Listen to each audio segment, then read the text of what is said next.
जम्मू कश्मीर में डोगरी के साथ कश्मीरी और उर्दू भी बोली जाती है। बिल्कुल। आप इमेजिन करके देखो सर, 1722 लैंग्वेजेस, मैंने जैसा आपको कहा 1722 में से 3 लैंग्वेजेस हमारी स्टेट की है। ये उन 22 लैंग्वेजेस में है जो 8th शेड्यूल में आता है। ये तो जम्मू कश्मीर के लिए प्राउड की बात है। लेकिन अब रीजंस की तरफ अगर हम आ जाएं, अभी डेटशीट रिलीज हुई क्लास 10th की।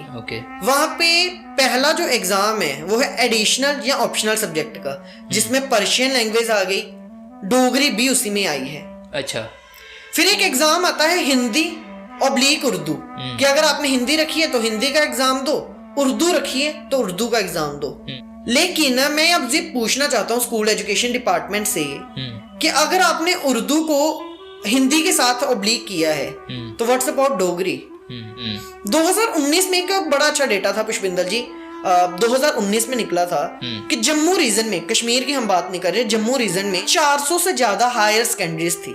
400 से ज्यादा हायर सेकेंडरीज। तो 2019 में 400 से ज्यादा हायर सेकेंडरी, लेकिन डोगरी कितनों में पढ़ाई जा रही है? 8 से 10 में। तो एक तो पॉलिटिकल लीडर्स ने भी इतना ज्यादा सपोर्ट नहीं किया डोगरी लैंग्वेज को, जिसके कारण आप जैसा कह रहे हो कि डोगरी छूटती जा रही है। सोशल एक्सपेरिमेंट्स करने वालों ने भी किया था। जम्मू में घूमे थे, जो सिटीज़ हैं, लाइक हमारे कॉलेजेस हैं, आसपास पार्क हैं, वहाँ के यूथ से क्वेश्चन किया गया था कि भाई इस चीज़ को डोगरी में क्या कहते हैं। आप जम्मू से ही हो? डोगरी आती है? समझ आती है। दरवाजे को क्या बोलते हैं डोगरी में? बता यार तो। दरवाजे को डोगरी में क्या बोलते हैं? डोगरी में तो पता होगा। संदीप डोगरी बोलता है, इसको पता बोलना। मुझे पता नहीं। अच्छा, चप्पल को क्या बोलते हैं डोगरी में? एप्पल को सेब भी बोलते हैं हाँ? डोगरी में। हाँ। डोगरी में कुछ और बोलते हैं। लास्ट वर्ड है, ये थोड़ा मुश्किल हो सकता है। कर्ड को क्या बोलते हैं? दही को डोगरी में तो नहीं बोलते। हेलो नमस्कार दोस्तों, आप सब देख रहे हैं पॉडकेयर प्लस और मैं हूं पुष्पिंदर सिंह। आज हमारे साथ, जैसे कि मैंने स्टोरी डाली थी इंस्टाग्राम पे, कि बहुत ही जल्द मैं एक लेकर आ रहा हूं ऐसा व्यक्ति जो बात करेगा हमारी मातृभाषा पर, बात करेगा हमारे एजुकेशन सिस्टम पर, बात करेगा कैसे उसमें रिफॉर्म होना चाहिए। तो ऐसे ही एक व्यक्ति को हम लेकर आए हैं आज अपने इस एपिसोड में। अगर आप ये एपिसोड पूरा नहीं देखते हो तो बहुत कुछ मिस करोगे और बहुत बारीकियां जो हैं मैं इस पॉडकास्ट में क्लियर करने वाला हूं। प्लीज़ पूरा पॉडकास्ट देखो और चैनल को सब्सक्राइब करो, क्योंकि जितना बड़ा ये चैनल होगा उतने अच्छे लोग, ऐसे लोग हम ला पाएंगे। जो बात हम करेंगे उनको हम यहाँ पर दिखा पाएंगे कि ऐसे होता है। आज हमारे साथ हैं गर्भ महाजन, जिनके बारे में मैं आपको बता दूं कि ये जेके बॉस के लिए काफ़ी अच्छी एजुकेशन दे रहे हैं यूट्यूब चैनल कंबाइन एजुकेशन पर, और इस चैनल के माध्यम से ही हमारे बहुत सारे बच्चों का दिमाग जो है वो टकाने पर लगा रहे हैं। तो मेरे भाई कैसे हो आप? बढ़िया सर, आप बताओ क्या चल रहा है? वैसे पॉडकास्ट ही चल रही है आज तो। ठीक है। और ओके, सो मेरे को ये बताओ जी, एज अ यूथ जी कितनी एज है? मैं 18+ हूँ। 18+।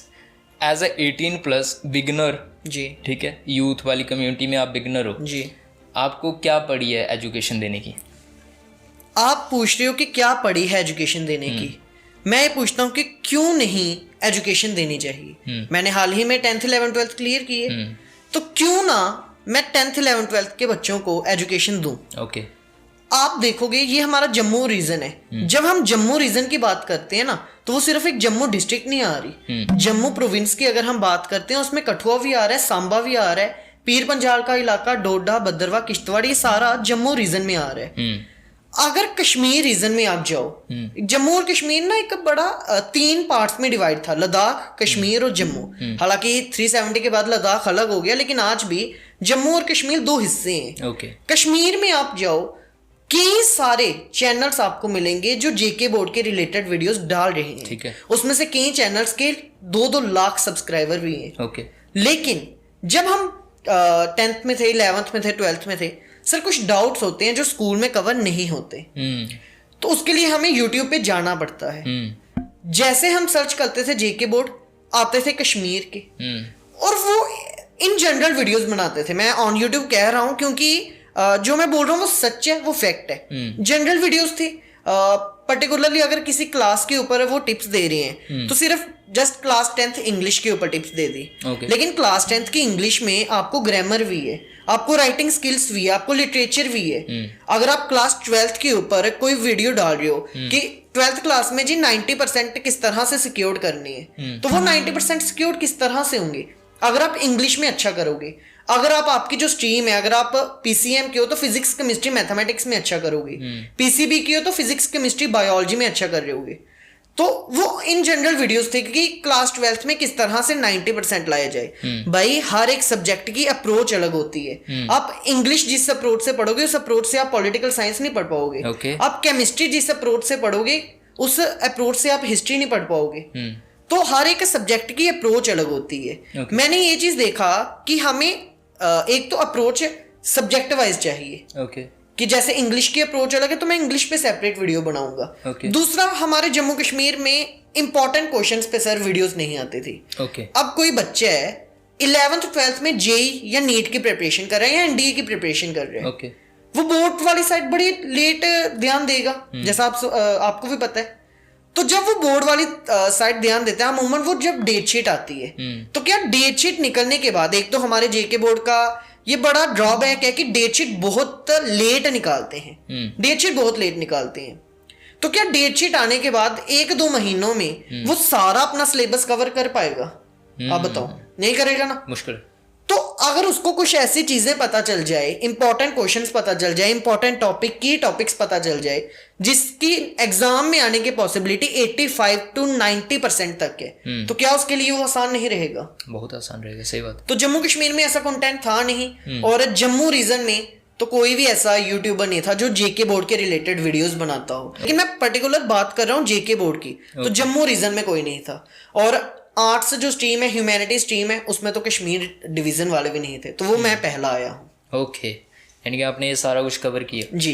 क्या बात है। ये आपको ड्रॉबैक्स ही लगे, कमियां लगी, तभी आप आए हो कि खुद की भी कुछ ज़रूरतें थी? देखो भैया, एक तो ड्रॉबैक लगे ओके। तब मैं आया। दूसरा, एक जब हम क्लास 11th या क्लास 12th में थे, तो जब मैं कोई चीज पढ़ता था, मेरे को आदत थी कि वो चीज दूसरों को समझानी है यार, तभी मैं बेटर वे में उसको कर पाऊंगा। ओके। उसको हम बोलते हैं, एक टेक्निक होती है रिकॉल प्रैक्टिस, ओके। कि जितना जल्दी आप एक चीज को पढ़ोगे, अगर आपने किसी को समझा दिया, वो चीज आपके माइंड में रहेगी। क्या बात। तो मैं वो समझाता था अपने दोस्तों को। कई बार तो घर में ऐसे किसी चेयर को सामने रखा, चेयर को समझा दिया, सपोज किया कि चेयर पे कोई बैठा है, तो ये चीज करता था। तो मेरे को ना समझाने का तरीका बड़ा अच्छा लगता था। फिर देखा कि यूट्यूब चैनल एक बेस्ट जर्नी रहेगी, तो जून 2023 में पहली वीडियो आई थी। वो चैनल था स्टडी ह्यूमैनिटीज विद मी। आज भी जब भी मैं पॉडकास्ट करता हूँ उस चैनल को मैं बड़ा ज़्यादा याद करता हूँ, क्योंकि अक्टूबर में वो चैनल डिलीट हुआ था। क्यों? कुछ रीजंस थे। पहली बार स्टार्ट कर रहे किया था? नहीं, स्टार्ट मैंने खुद ही किया था, बनाया भी खुद ही था, और लेकिन डिलीट भी खुद ही किया? नहीं, डिलीट मैंने खुद नहीं किया, डिलीट यूट्यूब वालों ने किया। Okay okay okay okay. देखो, पहली बार अगर वो आप कोई काम कर रहे हो तो पूरी नॉलेज आपको नहीं आएगी। पुष्पिंदर जी, आप भी पॉडकास्ट कर रहे हो, तो आपको भी पहले कुछ सीखना पड़ा। जहाँ अभी भी सीख रहा हूँ भाई मैं। जी, आपको भी ना रियल लाइफ एग्जांपल्स लेने पड़े, रियल लाइफ एक्सपीरियंसेस लेने पड़े। तो उसके बाद मैंने चैनल स्टार्ट किया कंबाइंड एजुकेशन, जिसमें 12 अक्टूबर को पहली वीडियो आई थी, और तब से लेके आज तक कंबाइंड एजुकेशन पे एक दिन भी ऐसा नहीं गया है। आप चाहे सर्च करके देखना, एक दिन भी ऐसा नहीं गया है जहां लॉन्ग वीडियो नहीं आई हो। शॉर्ट तो चलो आती रहती है, दिन में 2-2 भी आती है, लेकिन लॉन्ग वीडियो भी पढ़ाई के रिलेटेड डेली आपको कंबाइंड एजुकेशन पे देखने को मिलती है। क्या बात है।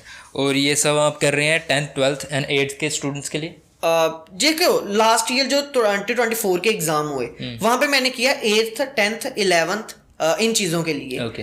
अभी जो करंट सिनेरियो चल रहा है, जो 25 में एग्जाम देंगे, ओके। यहाँ पे ना जेके बोर्ड ने एक चीज की कि 8th क्लास के जो एग्जाम है ना, वो उन्होंने शिफ्ट कर दी स्कूल लेवल पे, कि स्कूल का टीचर जो आपको इंग्लिश पढ़ा रहा है वही आपका एग्जाम डालेगा, वही आपका चेक करेगा।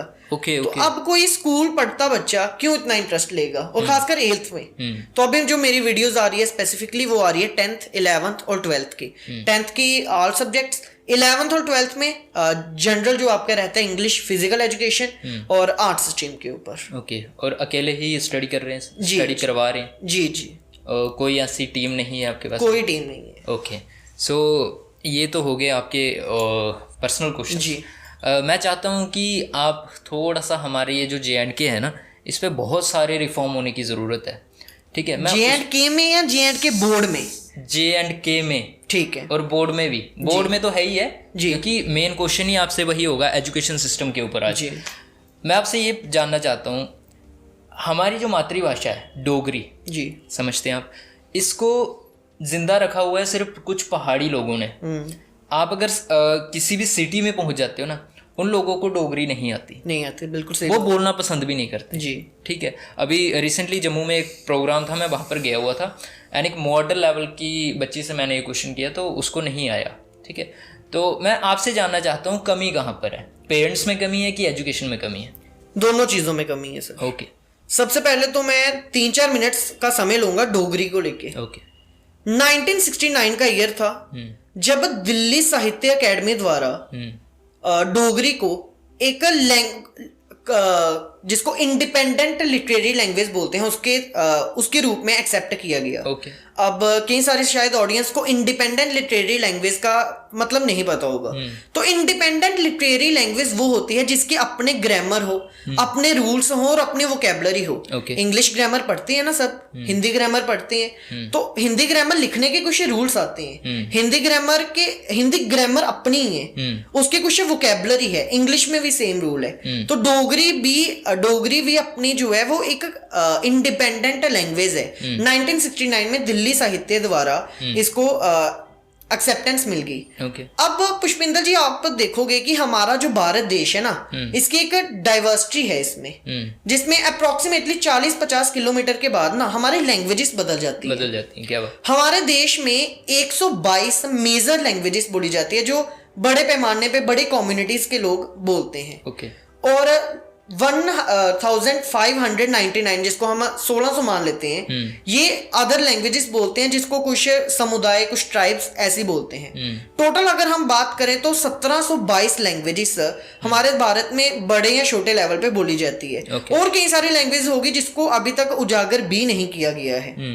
तो इन 1722 लैंग्वेजेस में 22 ऐसी लैंग्वेजेस है जिसको इंडियन कॉन्स्टिट्यूशन ने as the official language of India उसको एक्सेप्टेंस मिली है। ओके। हमारे कॉन्स्टिट्यूशन में 12 शेड्यूल है टोटल। ठीक है। उसमें जो 8th शेड्यूल है वो डील करता है लैंग्वेजेस के साथ। ओके। अब जो लैंग्वेज 8th शेड्यूल में आ गई वो बन गई official language of India. Okay. State की तो छोड़ो, official language of India. Okay.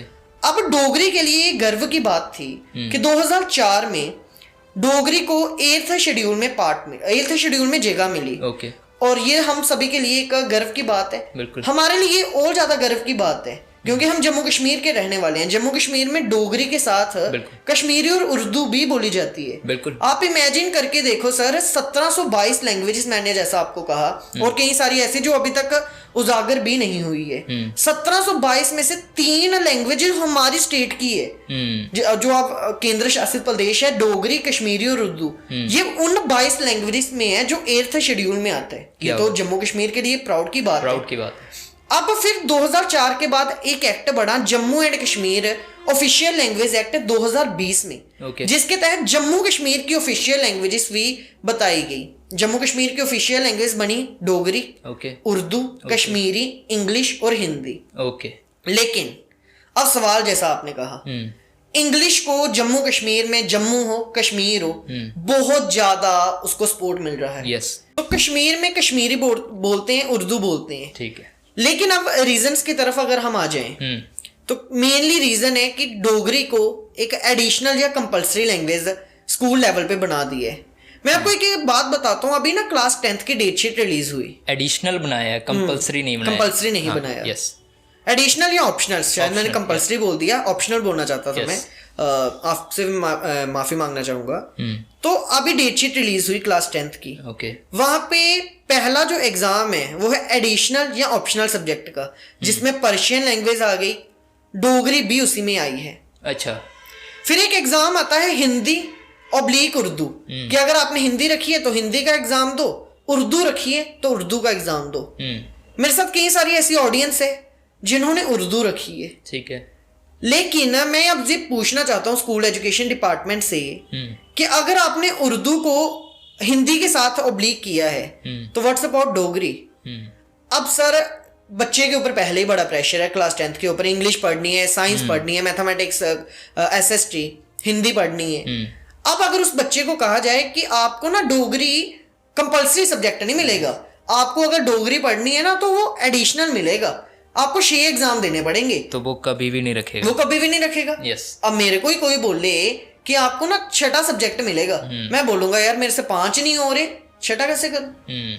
तो एक तो चीज आनी चाहिए कि उर्दू जो अब हमारी डोगरी लैंग्वेज है उसको एडिशनल से कंपलसरी करना चाहिए। जिस बच्चे को हिंदी रखनी है हिंदी रखे, जिस बच्चे को डोगरी रखनी है डोगरी रखे, जैसा कश्मीर में चलता है। कश्मीर में अगर 100% अगर हम लगाए ना, 85% लोगों ने हिंदी रखी ही नहीं है, 85% लोगों ने डोगरी रखी है।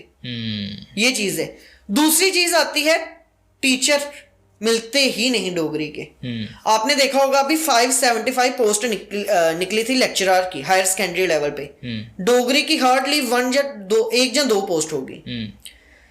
तो इतनी ज्यादा पोस्ट आपने निकाल दी, 2 पोस्ट, बड़ी ज्यादा पोस्ट आपने निकाली डोगरी के लिए। मैं बोल रहा हूँ बड़ी ज्यादा पोस्ट निकाली आपने, बिल्कुल ठीक है। अगर टीचर ही नहीं रहेगा, जैसे मैंने आपको पहले बताया कि जम्मू कश्मीर में कोई था ही नहीं यार आर्ट्स पढ़ाने वाला, आर्ट्स के इंपॉर्टेंट क्वेश्चन बताने वाला, तो बच्चे कहाँ से देखेंगे? अपने लेवल पे करेंगे। अपने लेवल पे कितना ही करोगे, गाइडेंस तो चाहिए ना। बिल्कुल। तो 2 से 3 पोस्ट निकाली होगी डोगरी की। तो एक तो टीचर की शॉर्टेज है, जब टीचर की शॉर्टेज होगी तो कितने स्कूल्स में जाएगा। अच्छा, स्कूल की बात की मैंने अब 2019 में एक बड़ा अच्छा डेटा था पुष्पिंदर जी, 2019 में निकला था कि जम्मू रीजन में, कश्मीर की हम बात नहीं कर रहे, जम्मू रीजन में जिसमें कठुआ भी आएगा, सांबा भी, पीर पंजाल वाला इलाका भी, यहाँ 400 से ज्यादा हायर सेकेंडरीज थी। 400 से ज्यादा हायर सेकेंडरीज। और 2025 का अब समय चल रहा है, अब तो काफी ज्यादा बड़ी भी होंगी, 500 अगर हम लगा के भी चलें तो 2019 में 400 से ज्यादा हायर सेकेंडरी, लेकिन डोगरी कितनों में पढ़ाई जा रही है? 8 से 10 में। अब अगर 550 भी अगर हम मानते हैं हायर सेकेंडरी में, डोगरी कितनों में होगी? 20 या 25 में? 25 में, बिल्कुल। तो ये क्यों हो रहा है?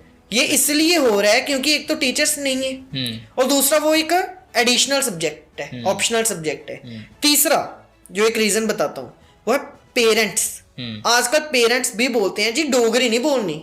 घरों में एक बच्चा है, वो 2 से 3 साल के, जैसा वो सीखेगा वैसा ही बड़े होके वो बनेगा। बिल्कुल। आप उसको नॉलेज दे रही हो इंग्लिश की, हिंदी की, बड़ी अच्छी बात है। अगर बाहर कहीं जाएगा हिंदी बोलनी पड़ेगी। इंग्लिश वर्ल्ड लेवल पे अगर उसको कॉम्पीट करना है या कॉम्पिटिटिव एग्जाम देनी है तो इंग्लिश थोड़ी बहुत नॉलेज आनी चाहिए। लेकिन घरों में भी डोगरी लैंग्वेज अब खत्म हो रही है। ये आप भी देख रहे हैं, मैं भी देख रहा हूँ। बिल्कुल। पेरेंट्स अपने बच्चों को डोगरी, देखो लिखना तो सिखाते ही नहीं है, बोलना या समझना भी नहीं सिखा रहे। गाँव में चलता है अभी भी, लेकिन गांव में भी अभी इतना ज्यादा नहीं चल रहा। कल्चर खत्म हो रहा है धीरे धीरे, कल्चर खत्म हो रहा है। सिटीज में तो बिल्कुल ही कल्चर खत्म हो गया। तो पेरेंट्स को भी ये चीज समझनी पड़ेगी कि डोगरी हमारी एक मातृभाषा है, जिसको हमारे संविधान ने यार ऑफिशियल लैंग्वेज घोषित किया है, उसको हम बोलने में क्यों शर्माते हैं? बिल्कुल। और लास्ट चीज आती है, हमारे जम्मू के जो पॉलिटिकल लीडर्स हैं, इन्होंने भी कभी डोगरी को बढ़ावा देने में बात नहीं की। कश्मीर में जाते हो, कश्मीर में जितने भी पॉलिटिकल लीडर्स हैं अपने लोकल इश्यूज को बहुत ज्यादा उठाते हैं, इसलिए वो जीतते भी हैं। वो जीतते हैं। नहीं जीतते, देखो यहाँ पे भी अगर कोई 2 पार्टीज है, एक तो जीतेगा ही जीतेगा, लेकिन क्या कभी उन्होंने डोगरी को रिवाइव करने की बात कही? कभी भी ऐसा सुनने को आता नहीं है। कश्मीर में एक सांसद है आगा सईद रहुल्ला मेहंदी साहब, मैं नाम लूंगा क्योंकि जो मैं बोल रहा हूँ वो सच बोल रहा हूँ। उन्होंने अपनी ही सरकार के खिलाफ, नेशनल कॉन्फ्रेंस के सांसद है वो, और उन्होंने अपनी ही सरकार के खिलाफ, उमर अब्दुल्ला साहब की जो जम्मू कश्मीर में सरकार बनी है, रिजर्वेशन के मुद्दे पे उनके दफ्तर के बाहर प्रोटेस्ट करना स्टार्ट कर दिए। अपने लोगों के साथ वो इतने कनेक्टेड होते हैं। ओके, मुझे ये बात पता नहीं थी अभी तक। लेकिन हमारे जम्मू रीजन में कौन आवाज उठा रहा है डोगरी की? तो एक तो पॉलिटिकल लीडर्स ने भी इतना ज्यादा सपोर्ट नहीं किया डोगरी लैंग्वेज को, जिसके कारण आप जैसा कह रहे हो कि डोगरी छूटती जा रही है। और बहुत ही ज़्यादा बुरा लगता है जब हम सुनते हैं ना अपने यूथ से कि मेरे को नहीं आती भाई। और सोशल एक्सपेरिमेंट्स करने वालों ने भी किया था कि भाई जम्मू में घूमे थे, जो सिटीज़ हैं, लाइक हमारे कॉलेजेस हैं, आसपास पार्क हैं, वहाँ के यूथ से क्वेश्चन किया गया था कि भाई इस चीज़ को डोगरी में क्या कहते हैं। देन लाइक हम शूज़ होता है, शूज़ को उन्होंने पूछा कि जूते को डोगरी में क्या कहते हैं, तो शूज़ बोल रहा है बंदा कह रहा है जूते को डोगरी में शूज़ कहते हैं। ठीक है, तो ये हालत हो गई है हमारे यूथ की। आप लोगों को समझना पड़ेगा मेरे भाई। अगर आपको कहीं भी किसी भी चीज़ में टैकल करना है ना, पहले अपना कल्चर और पहले अपनी भाषा उसको नहीं छोड़ना है। मैं यहाँ पर बंदिश में हूँ क्योंकि YouTube जो है वो एक बड़ी कम्युनिटी है, बड़ी जगह है, वहाँ पर मैं डोगरी नहीं अभी बोल सकता क्योंकि मैं चाहता हूँ ज़्यादा लोग इस चीज़ को सुने। तो इसलिए मैं अपने जितनी भी बात है वो डोगरी में ना करके हिंदी में करता हूँ। बट आप लोग बंदिश में नहीं हो मेरे भाई, आप लोग बंदिश में नहीं हो। अपनी बंदिशें तोड़ो, अगर किसी बंदिश में हो भी उसको तोड़ो और डोगरी को बोलना प्रमोट करना शुरू करो। सर ये तो आ गया ऑन यूट्यूब, यहाँ पे हम बात करें हिंदी में। अब कई सारे कमेंट भी आएंगे कि बात डोगरी की कर रहे हो लेकिन बोल हिंदी रहे हो। तो ये जैसा आपने बात की कि यूट्यूब एक बहुत बड़ी कम्युनिटी है।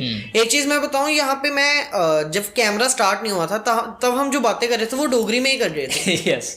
तो एक ना क्लास 12th का चैप्टर है, मैं इस पे जरूर आना चाहूंगा। इंग्लिश का चैप्टर है, ओके, द लास्ट लेसन।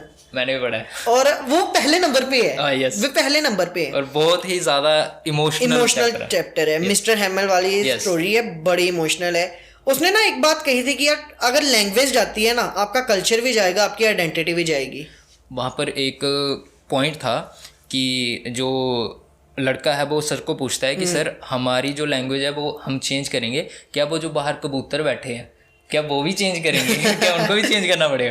तो वो बड़ा डीप लगा था मुझे। देखो अगर एक लैंग्वेज को हम बोलते हैं ना कि एक लैंग्वेज कुछ नहीं है, सिर्फ शब्दों का समूह है, वो ऐसा नहीं है। एक लैंग्वेज एक पर्सन की आइडेंटिटी है। यस। अगर हमारे सामने कोई आके मराठी लैंग्वेज बोल रहा है, हम क्या सपोज करेंगे कि वो कहाँ का है, महाराष्ट्र का। कोई पंजाबी बोल रहा है बड़े अच्छे लेवल पे, एक ग्रुप बना हुआ है, वो पंजाबी बोल रहे हैं। हम कहीं घूमने वाली प्लेस में गए, वो एक ग्रुप आया, वो बड़ी ज्यादा पंजाबी बोल रहा है। हमारे माइंड में क्या आएगा कि ये पंजाब से उठ के आया होगा। कोई हरियाणवी बोल रहा है, क्या माइंड में आएगा कि ये हरियाणा से आया है। लेकिन जब जम्मू का बंदा बाहर जाता है, बड़े ऐसे घर में चाहे वो डोगरी बोले, बाहर जाके बड़े एटिकेट्स दिखाएगा इंग्लिश में, बड़े ज्यादा एटिकेट्स दिखाएगा हिंदी में। जब आप बाहर जाके अपने कल्चर को, अपनी लैंग्वेज को प्रमोट करोगे ना, फिर बात समझ में आएगी। दूसरा एक कल्चरल हेरिटेज को बड़ा ज्यादा डिस्ट्रॉय करता है। ये देखो डोगरी जो है ना, ये सिर्फ एक लैंग्वेज नहीं है, डोगरी के साथ कल्चर हमारा जुड़ा हुआ है। बिल्कुल। Dogri song, Dogri dance, Dogri folk dances, Dogri dishes, कई सारी ऐसी डिशेस हैं जो जिसको हम बोलते हैं डोगरी डिश है।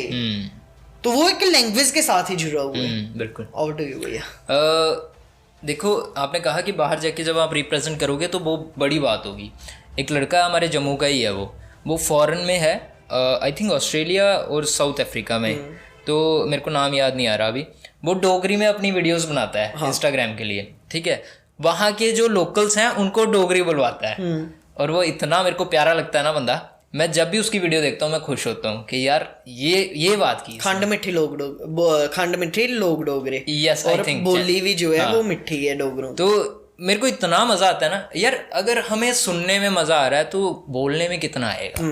ये फील लेने की बात है। और इस वीडियो के बाद मैं कोशिश करूंगा कि आपको सर्वे भी दिखा सकूं कि मैं जो बात कर रहा हूँ ये रियलिटी है। हमारे लोग शर्मा रहे हैं आज के टाइम में, डोगरी बोलने से ये लोग शर्मा रहे हैं, और मैं आपको सर्वे दिखाऊंगा। मैंने किए हुए हैं और मैं बाहर जाकर भी मिलता हूँ अपने, अभी जितने भी एपिसोड्स मेरे आगे पीछे होते हैं उन सबसे मैं ये बात करता हूँ कि यार ऐसा कुछ होना चाहिए, ऐसा कोई प्रावधान होना चाहिए, हमारे लॉ में कुछ ऐसी बात होनी चाहिए कि हमारी मातृ लैंग्वेज जो है वो कंपलसरी हो, बोलना कंपलसरी हो। तो ये मैं कोशिश करूँगा, आपको दिखाऊँगा सर्वे। अच्छा, ये तो बात हो गई हमारे गवर्नमेंट की। जो गवर्नमेंट से रिलेटेड चीज़ें हैं वो तो चलो गवर्नमेंट तक अगर बात पहुँच गई तो शायद कुछ हो सके। लेकिन प्राइवेट स्कूलों की अगर हम बात करें, प्राइवेट स्कूल वाले तो मेरे ख्याल से अंदर बोलने तक नहीं देते, नहीं बोलने देते। तो उन पर कैसे रोक हो? देखो अगर आप इंग्लिश सब्जेक्ट पढ़ा रहे हो तो ठीक है, आप इंग्लिश बातें भी हमारे इंग्लिश सब्जेक्ट में भी हिंदी में होती है। अगर आप कोई इवेंट करवा रहे हो तो मैं चाहता हूँ कि वो डोगरी में इवेंट होना चाहिए। बिल्कुल। प्राइवेट स्कूल का एक मतलब जो चीज आती है कि अगर कोई इवेंट हो रहा है तो हिंदी में बोलो, एंकरिंग करनी है हिंदी में बोलो, सॉन्ग अगर कोई गाना है हिंदी का गाओ, डोगरी का नहीं गाना। ये मैंने खुद फील किया है। तो इस चीज को सोचना पड़ेगा। वही हमारे ना प्रिंसिपल साहब एक बड़ी अच्छी बात कहते हैं कि बाकी लैंग्वेजेस में ना कॉम्पिटिटिव एग्जाम आप दे सकते हो, पंजाबी लैंग्वेज में आप कॉम्पिटिटिव एग्जाम दे सकते हो, लेकिन क्या डोगरी लैंग्वेज में आप कॉम्पिटिटिव कभी भी एग्जाम नहीं। दे सकते यस, ये बहुत बड़ा मुद्दा है, नहीं दे सकते। नहीं दे सकते। यस। तो प्राइवेट स्कूल्स में भी ये रोल हो सकता है कि कुछ टीचर जो है वो स्टूडेंट्स को डोगरी सिखाएं, डोगरी के कुछ चलो लिखना नहीं तो डोगरी को बोलना, डोगरी समझना तो सिखाना चाहिए ना। ये गलती होनी चाहिए ना भैया, या नहीं होनी चाहिए? बिल्कुल। देखो तो ही डोगरी चलो लिखाना छोड़ो, पढ़ना उसी समझना तो सिखाओ। और ये सिर्फ प्राइवेट स्कूल च नहीं, गवर्नमेंट स्कूल च भी होना चाहिए। गवर्नमेंट स्कूल च चलो थोड़ा बहुत हुंदा ही है, लेकिन एक घर भी होना चाहिए। बिल्कुल। अपना जेड़ा सराउंडिंग्स है ना, इहदे च भी होना चाहिए। ये देखो मैं हिंदी में बात करके ना डोगरी में आ गया, लेकिन अब फिर से मैं हिंदी में जाता हूँ क्योंकि यूट्यूब एक बहुत बड़ी कम्युनिटी। देखो हमें रुकना पड़ता है भाई, हमें रुकना ही पड़ेगा, क्योंकि हम जिस चैनल के लिए काम कर रहे हैं ना, जिस प्लेटफॉर्म के लिए काम कर रहे हैं, वो बहुत बड़ा है। वहाँ पर हमें शो करना पड़ेगा यार कि नहीं, हम जो बात कर रहे हैं वो आप लोगों तक पहुँचाने के लिए हमें हिंदी लैंग्वेज का सहारा लेना पड़ रहा है। बट अगर आप लोग, क्योंकि हमारे अपने लोग यार डोगरी नहीं समझते मेरे भाई। जी। अगर हम डोगरी में बनाने में लग जाए ना, तो हमें सिर्फ ज़्यादा से ज़्यादा, हमारे जम्मू एंड कश्मीर की इतनी बड़ी पॉपुलेशन है, लेकिन उनमें से 2.5 करोड़ पॉपुलेशन है आई थिंक हमारी, तो उसमें से मेरे को नहीं लगता है कि 50,000 लोग भी हमें सुनेंगे। हाँ सही बात है, ठीक है, बिल्कुल सही बात है। तो इसलिए हमें हिंदी का सहारा लेना पड़ रहा है। मैं आपसे यही अपील करूँगा मेरे भाइयों, मेरे जम्मू कश्मीर के लोगों, समझो इस चीज़ को। आप अपना कल्चर छोड़ रहे हो, और कल्चर छोड़ना मीन्स अपना ज़मीन किसी को ऐसे दान में दे देनी बात। बिल्कुल ठीक है, मत छोड़ो इस चीज़ को, ये बहुत ज़्यादा प्रीशियस है। अच्छा, आप पर आ जाते हैं भाई जी। 18 की एज है। हाँ 18+, हाँ 19 अभी तक हुआ नहीं हो, हुए नहीं, मतलब 18 की एज है। तो क्या मतलब, क्या लेके गोल लेके चल रहे हो कि यार इन फ्यूचर ऐसा कर दूंगा, क्या लेके चल रहे हो? देखो इन फ्यूचर ऐसा कर दूंगा आपने कहा, तो मैं एक पर्सन जो है ना, वो पूरे समाज को, पूरे जम्मू कश्मीर को बदल नहीं सकता। ओके। एजुकेशनल स्तर पे मैं बात करूंगा तो मैं जम्मू कश्मीर की लिटरेसी रेट को बढ़वाना के लिए कोशिश कर रहा हूँ कि जम्मू कश्मीर का लिटरेसी रेट बढ़े। केरला का लिटरेसी रेट पूरे इंडिया में सबसे ज्यादा है। सबसे ज्यादा, यस। ठीक है, तो क्यों जम्मू कश्मीर का बच्चा वहां तक नहीं पहुंच सकता? जम्मू कश्मीर के बच्चे के पास बहुत ज्यादा टैलेंट है सर, बहुत ज्यादा पोटेंशियल है। आई थिंक जितना टैलेंट जम्मू कश्मीर में है ना, उतना टैलेंट कहीं पे भी नहीं है। सही बात। और आपने किसी भी फील्ड में आगे जाना है, बेसिक पढ़ाई आपको आनी चाहिए। बिल्कुल। आपने क्रिकेट में आगे जाना है, आपने सिंगिंग में आगे जाना है। हाल ही में ना मैंने पॉडकास्ट किया था सौरभ शिवलिया भैया के साथ। वो एक डोगरी सिंगर हैं, पहाड़ां दे नज़ारे उनका रिसेंट सॉन्ग है, बड़ा ज्यादा ट्रेंडिंग चला वो।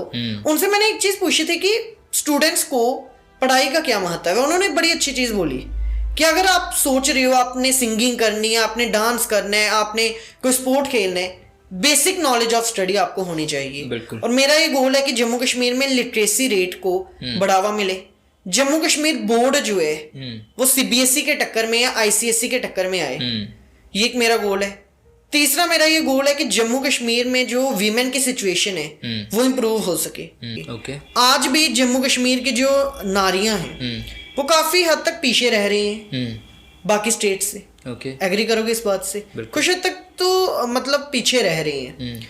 जिस सोसाइटी ने वीमेन का सम्मान नहीं किया वो सोसाइटी हमेशा पीछे रही। जिस सोसाइटी ने वीमेन का सम्मान किया, उनको आगे बढ़ाया, वो सोसाइटी बड़ा आगे जाती है। आप देखते हो कि जो डेनमार्क कंट्री है, ग्रीनलैंड कंट्री है, नॉर्वे वाली साइड की कंट्रीज है, वहां पे कई ऐसी सिटीज हैं जहां पे वीमेन का लिटरेसी रेट मैन से ज्यादा है। और कई ऐसी इंडस्ट्रीज को एस्टेब्लिश वीमेन ने की है। अगर आज इंडिया में कोई इंडस्ट्री एस्टेब्लिश कर दे वीमेन, उसका बहुत बड़ा नाम चला जाता है। लेकिन डेनमार्क, नॉर्वे, वहां पे वो नॉर्मल है। वहां पे आदमी कम वो करता है, मेहनत करता है, वीमेन ज्यादा करती है। और आज टॉप लेवल की कंट्रीज बनी हुई है वो। तो वीमेन आगे जाइए, मैं जरूर कहना चाहूंगा।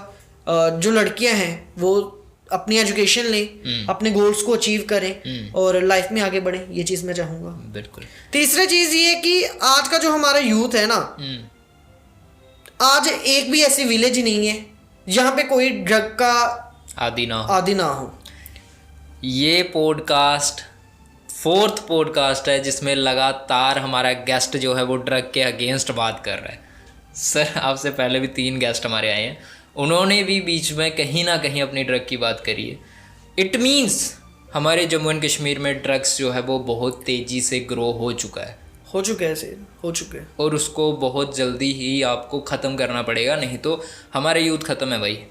ठीक है, ये हमारे 4th बंदे हैं जिन्होंने ड्रग के अगेंस्ट बात करी है। तो प्लीज़ ड्रग से दूर रहो सर। तो ड्रग से दूर, एक तो आप हर एक विलेज में चल जाओ, हर एक टाउन में चल जाओ, सिटी में चले जाओ, काफ़ी ऐसे आपको लोग मिलेंगे जो ड्रग्स का शिकार है। वो आज भी उनका फ्यूचर खत्म है और कल भी उनका फ्यूचर खत्म है। ओके। जब एक पर्सन को ड्रग्स की आदत पड़ेगी ना, हमारे एक स्कूल में एक टीचर हैं राकेश सर, बड़ा अच्छा एक चीज बोलेंगे कि बोलते हैं कि पहले तो आपका जो दोस्त है ना, जो आपको ड्रग्स के साइड लेके जा रहा है, पहले 3-4 दिन ना बड़ा अच्छा वो आपको बोलेगा, तू टेंशन नहीं ले, मैं खिलाना दोगी, तू टेंशन ना ले, मैं तेरे को खिलाता हूँ। हमने अभी स्कूल में ना, मैंने एक प्ले की उनको परफॉर्मेंस करवाई थी स्टूडेंट्स को ड्रग एडिक्शन पे ही।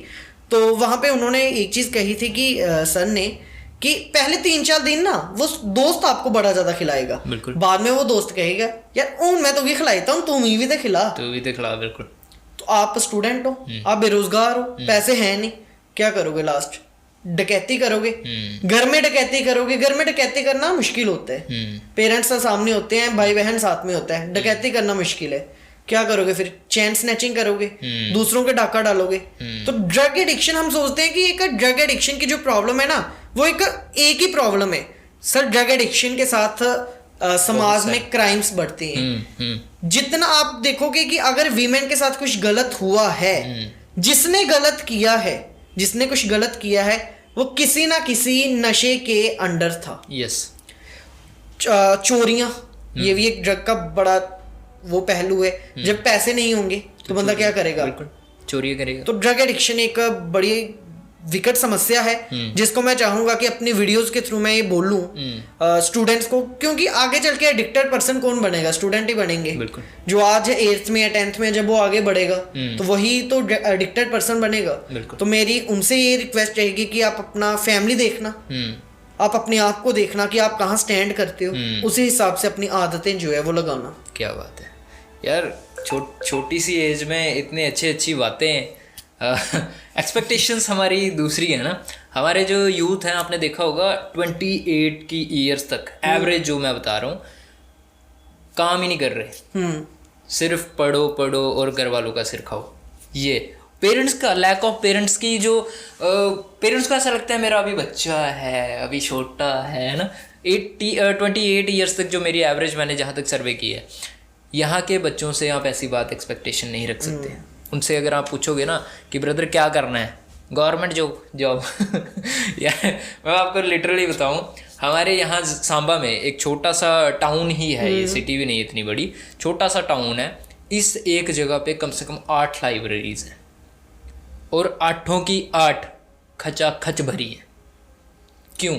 रैट कंपटीशन चल रहा है सर, रैट रेस कंपटीशन चल रहा है। ठीक है, लिमिटेड सीट्स है, उसके ऊपर काफी सारे पर्सन है जो कम्पीट करना चाहते हैं। बिल्कुल। अभी यूपीएससी की पोस्ट निकलती है, जो आईएएस आईपीएस की, अप्रोक्सीमेटली 1000 पोस्ट रहती है। कभी 900 चल जाती है, कभी कभी 1200 चली जाती है, लेकिन अप्रोक्सीमेटली 1000 रहती है। कितना बच्चा फॉर्म भरता है? 6 लाख बच्चा, कभी कभी 7-8 लाख 10 लाख तक फॉर्म चले जाते हैं। प्रीलिम्स देते हैं 7-8 लाख बच्चे, क्योंकि 2 लाख तो प्रेशर के डर से घर से ही नहीं निकलते, या कोई और उनको तकलीफ आ जाती होगी। मेंस जितने पहुंचते हैं, उसके बाद इंटरव्यू जितने पहुंचते हैं, क्या सभी उन 1000 को आईएएस की जॉब मिलती है? नहीं मिलती, नहीं मिलेगी। बिल्कुल। कुछ टॉप के होंगे जो रैंक अच्छी आएगी, उनको आईएएस मिल जाएगा। जहां अगर आपने फेवर किया आईएएस को, कम होंगे आईपीएस मिलेगा, आईआरएस मिलेगा, आईएफएस मिलेगा। तो उस हिसाब से अब आप इमेजिन करके देखो, एक यूनियन लेवल की जॉब है यूपीएससी, 10 लाख बच्चा फॉर्म भर रहे हैं, उसमें से 1000 वैकेंसी है, और वो भी वैकेंसी जो है मेरिट बेस्ड नहीं है सर, रिजर्वेशन बेस्ड है। तो क्या ही आप कर पाओगे? क्या ही कर पाओगे? और इस चीज को भी चेंज होना चाहिए, रिजर्वेशन को, नॉट रिजर्वेशन, यूथ की मेंटालिटी। देखो मेंटालिटी तो चेंज होनी ही चाहिए। ठीक है, आज एक यूथ है, सपना देखते हैं बड़े बड़े पोस्ट लेने का, चाहे वो यूनियन लेवल की यूपीएससी हो, जहाँ स्टेट लेवल की पीसीएस जॉब हो, जिसमें केएएस होते हैं। तो वहाँ पे कंपटीशन बहुत ही, पहले जो कंपटीशन था ना वो एक हेल्दी कंपटीशन था। बिल्कुल बिल्कुल बिल्कुल। आज का जो कंपटीशन है वो एक रैट रेस कंपटीशन है। Yes. हेल्दी कंपटीशन और रैट रेट कंपटीशन में फर्क क्या है? हेल्दी कंपटीशन में वही लोग आपसे compete करते थे जिनके पास थोड़ी बहुत नॉलेज थी, जिनके पास बेसिक नॉलेज तो थी, बेसिक नॉलेज होनी चाहिए, बिल्कुल। और उसके बाद एडवांस्ड नॉलेज भी वो लेते थे। ये आज- सिंपल सी बात है, अगर 1000 सीट है उसके लिए 2000 3000 लोग compete करें तो जायज़ है। 1000 सीट के लिए 10 लाख पीपल compete करें सर 1000 के लिए अगर 50,000 भी करे ना तब भी हेल्दी कंपटीशन तब भी हेल्दी कंपटीशन हो। 10 लाख की नंबर बहुत बड़ा नंबर है भाई, उसमें से 1000 को मिल रही है तो 9,99,000 उनको तो कुछ नहीं ना मिला यार। समझो इस बात को, अपनी माइंडसेट को चेंज करो। ये बंदा 18 इयर्स प्लस है और अपना यूट्यूब चलाकर बच्चों को एजुकेट कर कर उनको अच्छी एजुकेशन देकर अपना इनकम सोर्स कहीं ना कहीं बिल्डअप कर रहा है आज की डेट में। क्या ज़रूरत है इसको कि उस रैट रेस में या उस रैंक रेस में भागे? दिमाग को शार्प करो मेरे भाइयों। अगर 1000 सीट निकलती है, आपको पता है आप उसमें compete करने के लायक ही नहीं हो, फिर भी फॉर्म फिल करेंगे क्यों कर रहे हो? Due to the family pressure sir, family pressure. Yes, ये एक बड़ा मुद्दा है, फैमिली प्रेशर। हमारे लोग ना, मैं सोचता हूँ कभी कभी कि यार कब सुधरेंगे, कब सुधरेंगे। अपने बच्चों पे इस तरीके से प्रेशर डालना कि मैं बहुत बड़ी फैमिली का हूँ तो तेरे को बड़ा ही करना है। और यार उसकी भी तो सुनो, वो क्या चाहता है। अगर वो अच्छा गा रहा है तो उसको सिंगिंग में भेजो ना, भेजो सर। अगर वो अच्छा डांस कर रहा है तो उसको डांसिंग में भेजो। अगर वो मेरी तरह अच्छी बातें कर रहा है तो उसको एंकरिंग सिखाओ ना यार। क्यों कर रहे हो? अपना बच्चा ख़त्म कर रहे हो आप लोगों को। मैं नहीं मानता कि अगर वो एक अच्छी नौकरी लेकर आ भी जाएगा ना, वो सेटिस्फाई नहीं होगा अपनी ज़िंदगी से। ठीक है, तो पेरेंट्स, आपने बहुत अच्छी बात करी, पेरेंट्स का भी बहुत बड़ा रोल है। बहुत बड़ा रोल रहता है सर एक पर्सन की लाइफ में, एक बच्चे की लाइफ में पेरेंट्स का रोल बहुत इंपॉर्टेंट है। तो ये मेरे आज के कुछ व्यूज़ थे जेके बोर्ड पे, डोगरी पे, और आपने जो चीज़ें पूछी उस पे। क्या बात है, और मैं सेटिस्फाई हूँ आपके आंसर से। Thank you sir, thank you. And मैं आप सबको यही कहूँगा, डोगरी बोलो, डोगरी को प्रमोट करो, नशे से दूर रहो, अच्छी एजुकेशन लो, माइंड को शार्प करो। इसका मैं सारा प्रीव्यू दे रहा हूँ आपको, पूरा एक Conclusion। समरी दे रहा हूँ आपको पूरी, कि अगर ये सब नहीं करोगे ना तो लोग आपका फ़ायदा लेंगे, आप कुछ नहीं फ़ायदा ले सकते किसी का। ठीक है, इतने बड़े कंपटीशन का पार्ट बनना और वहाँ से आपको कुछ नहीं मिलना, ये आपको पता रहता है, फिर भी आप पार्ट करते हो, तो उससे बाहर निकलो। एंड हमें दो इजाज़त, नेक्स्ट एपिसोड में आपको मिलेंगे जल्दी ही।